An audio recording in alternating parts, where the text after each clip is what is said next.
So thank you very much for joining us today. Is Robbie Moore. He's a producer based in Berlin, and he is also working in the cultural sector, as we call the whole ecosystem. And as I said, he's a producer. So welcome very much. Thank you very much for joining me today. Thank you for having me. Sure.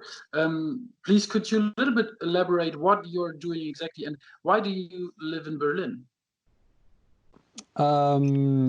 Well, I live in Berlin. I came to Berlin nearly 8 years ago because London, where I was born and lived in and around London my whole life until I moved here. Yeah, London was just becoming culturally, artistically kind of impossible, really, too expensive, and yeah, the artistic spirit was getting slowly, in my opinion, replaced with more corporate energy. And our first son was born in 2011, and we just thought, okay, now's our chance. We need to, if we're going to change, then we need to do it now. So yeah, that's what we did. And then so we came to Berlin, and I always had a dream of building a big studio, and because I like to work with bands and groups of musicians all playing together at the same time, playing instruments, and a bit of a kind of, I guess, 50s or 60s, 70s way of recording. And it was clear to me, I had a few studios in London, and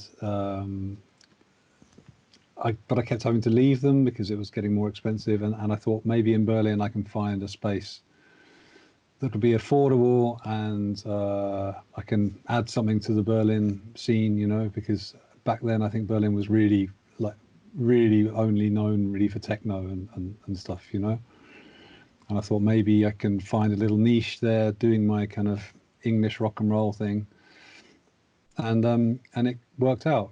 Yeah. So I now have a pretty decent big live room, which I can't really show you. I can. That's fine. Well, I kind of could, but no, it's okay. And yeah, I record bands and write with people, and I do some TV ad stuff sometimes, a bit less these days. I make my own music. I do a lot of different things, and I build weird musical instruments, and yeah, I think I'm very happy in Berlin because I found somewhere where I can basically be a kind of be my own sort of quirky, eccentric artist, and people seem to like what I do and want to work with me, and yeah, it's great. I love it here. So the city fits your purpose pretty well. So, yeah, very nice. And it seems like since you did all this moving probably before the Brexit, you're probably very much affected by that. Actually, even though we don't want to talk about Brexit today, I still want to show you my shirt because I got this lovely shirt. That's from TLDR News, right? Exactly. Oh, you know them. That's very cool. Yeah. Yeah. Nice. Yeah, it looks good. I just love this order thing. Makes so much fun in politics. Yeah. No, actually, I luckily my mum was really cool, and my grandfather was Polish, and so my mum went through all of the stuff to sort out, because he was actually, where he was born is now part of Ukraine or something. She had to do a lot of investigating, and she had to go to Poland a bunch of times and find his war records and all this stuff. And anyway, she sorted it, and so then for me it was actually €900 and a letter to a lawyer, and I got my Polish passport, like super easy. So Brexit hopefully doesn't affect me too much, and My wife That's is very, Swedish, so I don't know. We'll very see. European story there. Yeah, but you know, So annoying that we had to do that. But yeah. yeah, pretty annoying. Anyway, if there's no Brexit crisis or Corona crisis going on, how does a usual day in your work day in your life look like? You said you're producing, so you're recording different musicians. Hmm. You're also building instruments and making music yourself. You're producing for commercials. How does that fit into one day? What do you do usually in usual times?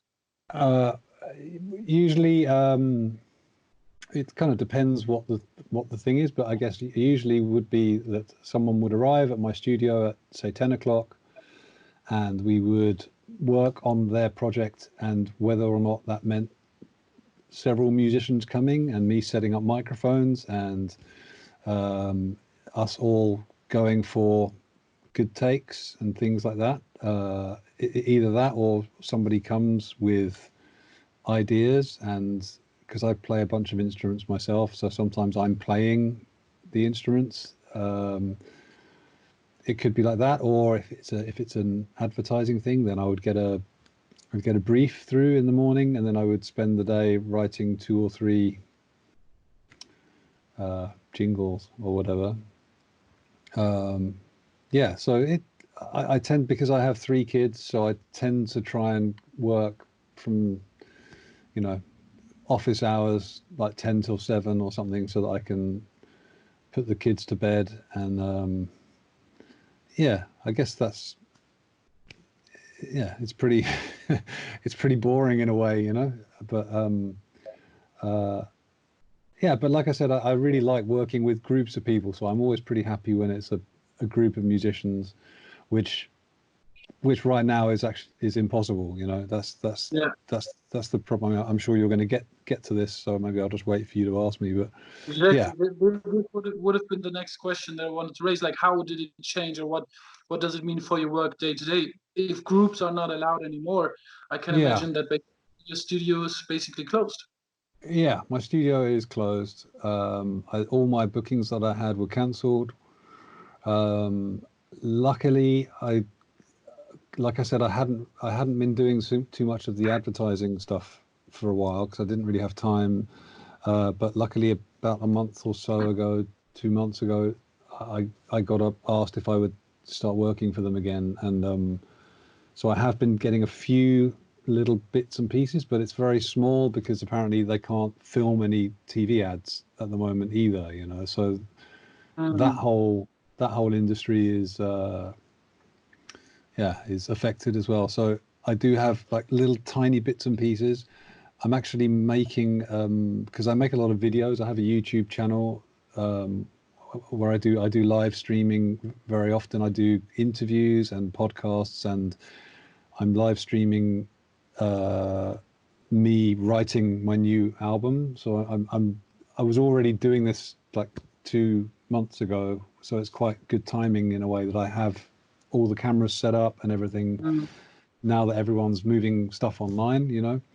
But I'm filming a trailer for trying to get work where people can basically hire me and my studio for the day, and they stay at home and they can see me on all my cameras, and they tell me what they want me to play, or I say, what about this? And so I'm going to see if that will work, that I can do like a remote studio day, you know, which it might not work, but it could be really cool. And maybe So, it'll give me a little. so you're using the time to get really creative in that direction, but not in but more in a business model creative way rather than a musician creative way. Does that No, add to? I think it's both. I mean, I enjoy making these videos anyway. I enjoy the streaming thing. I see it all as being creative, but I do need to earn some money. I was lucky to get some money from the German government just 2 days ago. I didn't ask for the full amount, which I probably should have done, but I didn't want to be greedy. So yeah. British people are always so polite. Well, I don't know. No, I think everyone that I know who's got it, like no one was asking for the full amount, you know.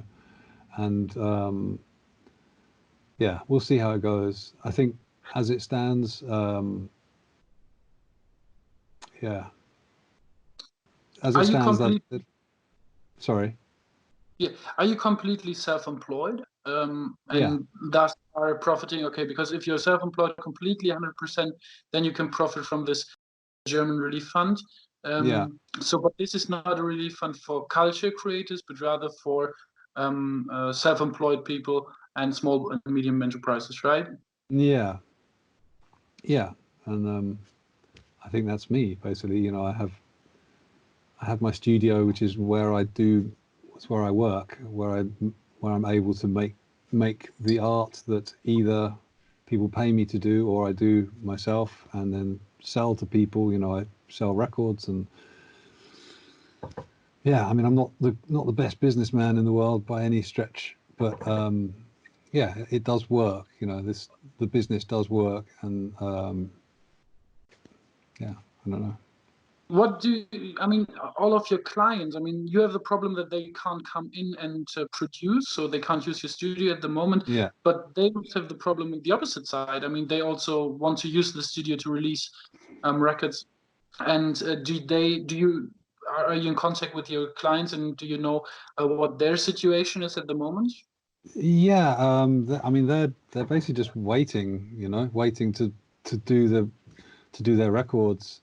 Um, it's just it's one of those things. I think often with recording projects, it often it's often quite a slow process anyway in terms of the planning of it and rehearsing and raising the money to do it. You know, these things take sometimes, you know, years. Sometimes, you know, like I've had several projects which have taken 2 or 3 years from conception, you know, to the finished record. You know, sometimes. So I think musicians are generally used to being a bit patient with their aspirations. Uh, but yeah, I think that's just like I'm supposed to be recording today. Actually, I'm supposed to be doing an EP, and I think the band is one of the singer is stuck in Scotland. The rest of the band are here in Berlin, but like the band are actually not even able to be in the same place anyway, even if No, they they wanted can't to come in even. They here. can't even. They can't even try out their pieces right now. They can't Yeah, even rehearse. they can't rehearse. Yeah. Yeah. I mean, I did think it did cross my mind that because I have, I don't know if I can show you. This is probably going to cut. No, it's not a good idea. You can see. I mean, you can look on my website if you want to see my studio. But I have separate rooms, so I thought I could be in my control room. And there's a big window, and then there's the live room, and I could leave the door open to the studio, and people could come in, and I could have the microphone set up, and they could record, and I wouldn't have to go near them.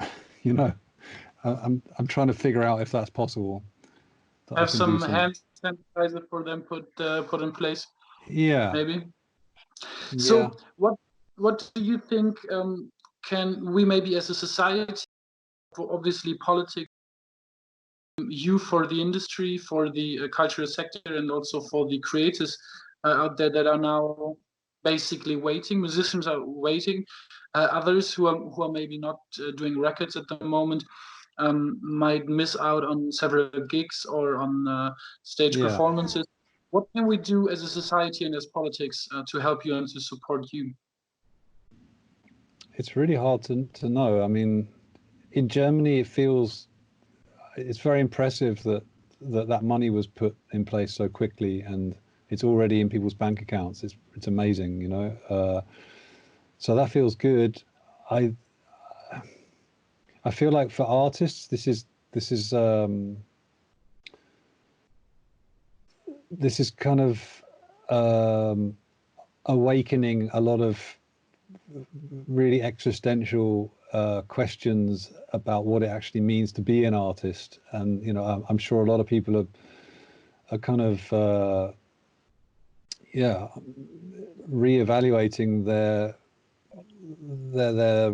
message and their concepts and like all of that stuff. Because and I've been talking about this on my podcast quite a bit. Like, what is it like? being a musician, what does that mean in terms of performing at a concert, you know, to the audience? What does the audience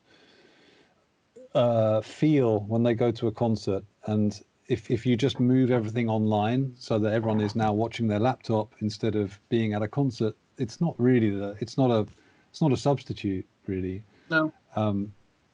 So I think just inherently that art form is it's unable to exist properly as it is, and I'm not sure what a government can do to fix that. It's sort of like it's just inherently broken right now, that idea. I mean, obviously people need to financially survive, so like I said, in Germany it feels like there is help and there will be help, but you know, I think a lot of these issues are issues that are always an issue, you know, like even before this coronavirus thing happened, especially in England and America. I think it's, you know, artists they're not looked after, or they don't seem to be valued until they're famous or something, you know, like there isn't this kind of support network for people that are seriously trying to have a career as an artist. In Germany, it feels quite different to that. There's always been support, there's always been grants, there's always been that kind of thing, which I was amazed at when I first moved here, how seriously it seems to be taken. But yeah, I don't know. I mean, it's a really hard question to answer. What could politicians and governments do now to help the arts, other than just put money into people's bank accounts to keep them alive? I don't know. Yeah. I don't know. I mean, so Well, someone needs to think of a way of people being able to get a new level of interactivity over the internet somehow, you know, which isn't just this kind of passive watching a screen thing. That's what I keep thinking. I keep wondering, is there a kind of, sorry, I'll talk for hours.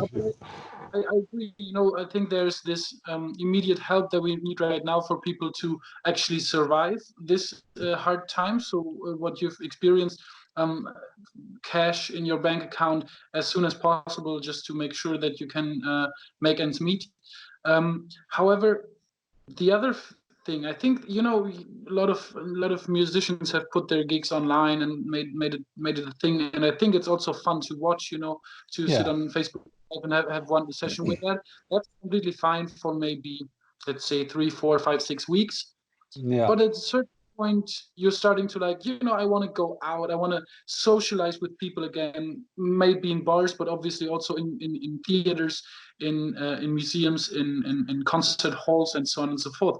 And maybe, just maybe, people will realize during this time that this culture that we enjoy so far is something that that is precious, you know, that we need to keep. Yeah.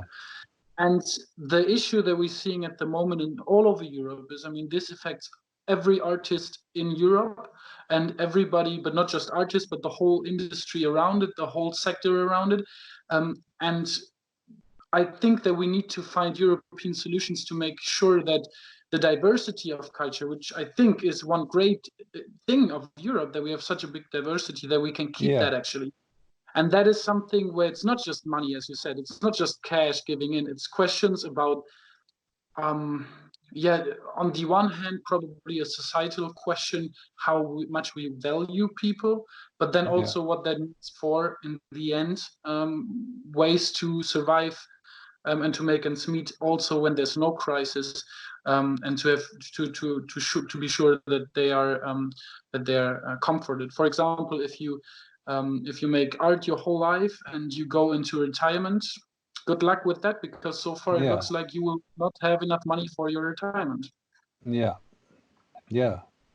No, one thing on today's podcast, I did a podcast earlier, and we were talking about the idea that maybe as a result of this situation, we might end up with much less focus put on the kind of big celebrity superstar music industry machine, you know, and that maybe we end up in a few months' time that people start having a much more much closer relationship with a few artists that they really like and that they want to support, and that it becomes a much more localized support network in terms of fan and artist, basically, you know, which might be better. It might be a better distribution. Sorry? Support your local artists, basically. Yeah. Or they don't even have to be local. They can be on the other side of the world, but you know,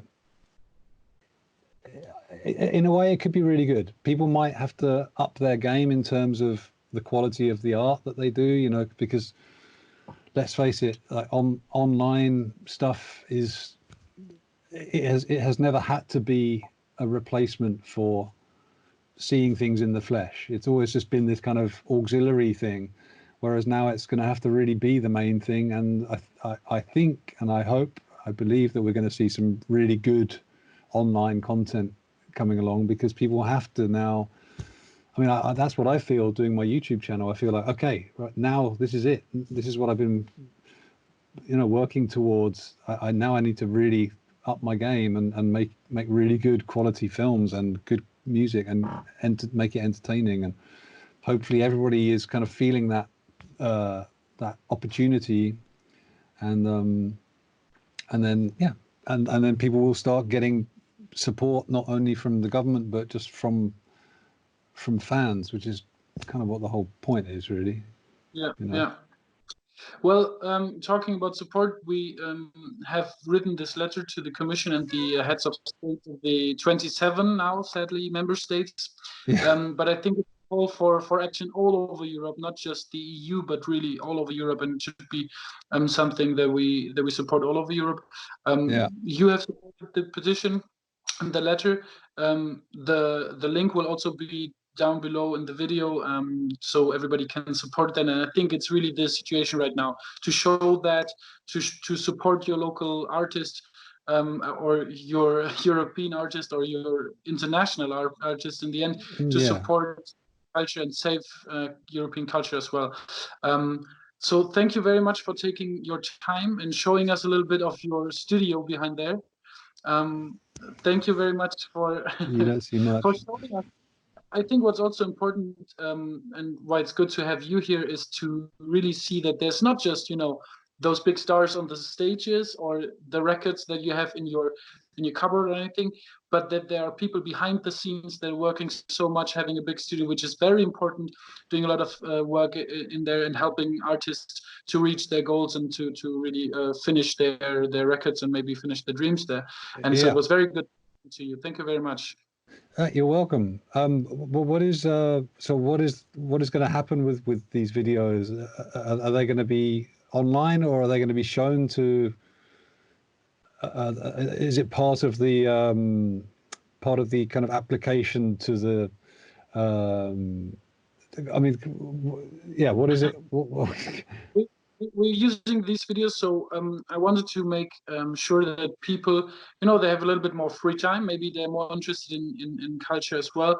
And I want to make sure that they see the different aspects of culture that there are. They're not just the big stars, and the big stars might have it easier at the moment because they might have put some money back and so on and so forth. But the everyday artists, those ones who are struggling, those ones who are self-employed or partly self-employed, who might or might not. A lot of artists don't, how do you say, they don't apply for help like you did because they're not fully employed, self-employed. And, you know, and to show their story and to really show what's going on. So we will publish or release one video or one interview per day. We'll cut a little bit, so it's a little bit tighter, because an hour is a little bit long for some people. Maybe we'll have the longer version on YouTube or anything, but then really show it around and hope that people see that there's so much more for the cultural sector than just Robbie Williams and I don't know, Tom Hanks or something. Yeah, it's I mean, it's sad, but I think there's a lot of artists that I think most artists are used to being kind of left behind, you know, like they and I think with this coronavirus thing, I think a lot of artists will just sort of give up, you know, like just like it's too difficult now, and Yeah. yeah, And but that's not, that's not just because of the crisis. I mean, the crisis is just the drip that spills over the bucket, yeah, because the working conditions previously were already bad.